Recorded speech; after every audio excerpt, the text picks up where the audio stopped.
şarkıyı çoğun kişinin duyduğunu düşünüyorum. Ama onun hikayesini biliyor musunuz? Bu şarkı Hanoh ismin bir Adiga delikanlı hakkında.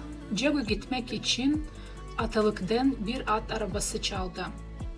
O Job'dayken birisi atları çaldı. Bu Hanoh için utanç vericiydi. Atsız atalığın yanına dönemezdi. Utancını gidermek için Birinci Dünya Savaşı'na gitti ve oradan asla geri dönmedi. Bu ağlayan şarkı Hanoh'un ablası besteledi.